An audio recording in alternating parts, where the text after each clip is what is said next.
Mr. Marandi, now the IAEA's report will reportedly raise concern that Iran's nuclear facilities are not for peaceful purposes. Of course, Tehran has always maintained that they are. Now, is this fair comment? I mean, we're still waiting for the report to come out, or is this all just a pretext for war?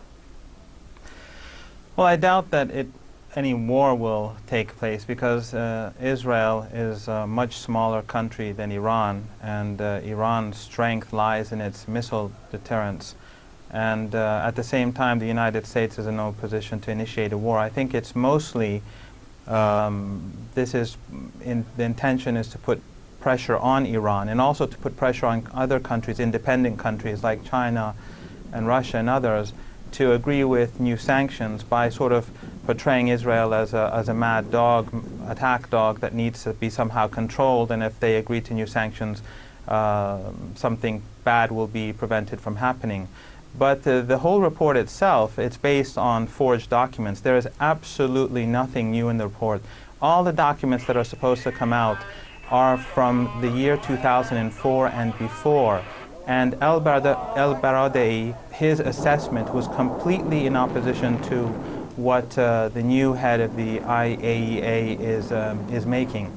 The documents were based on an electronic file on a laptop, if you recall, a few years ago. This all goes back to then. Okay. The Iranians said that the file is forged.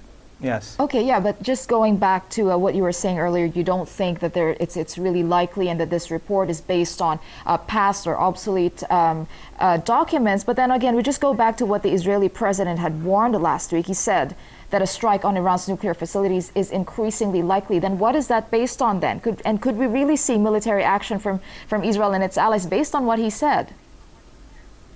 As I said, it's highly unlikely because the Israelis would really lose in any confrontation.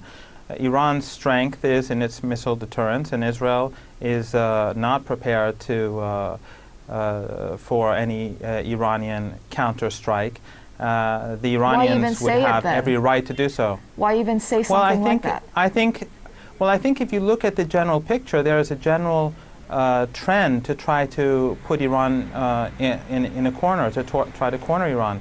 If you recall, just a few weeks ago, the Americans made outrageous accusations about some murder plot of the Saudi ambassador to the United States. No one in the world believed it because it was so absurd.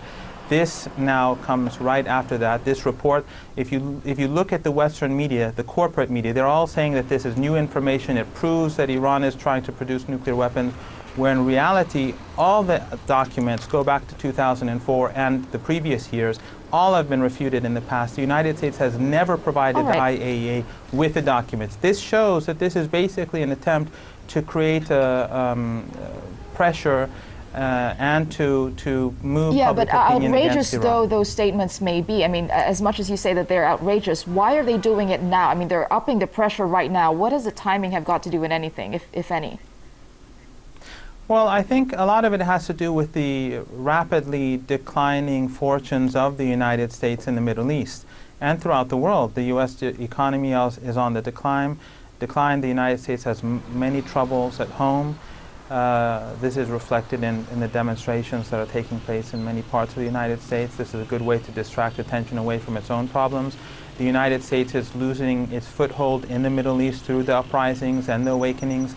And in fact, if an attack was really going to take place, this would really move public opinion in this region, which is changing so much, in favor of Iran and against the United States. So the United States doesn't gain anything by this. And in fact, I think it basically discredits the United States even further, because this dishonest portrayal of the situation by the corporate media, by the United States, is something that people can see through nowadays. Okay, you were talking earlier about Iran's strength in its deterrent capability, but we also have to look at Israel's security, the importance put on Israel's security. How threatened does Iran feel by all sorts of aggressive rhetoric that's coming its way?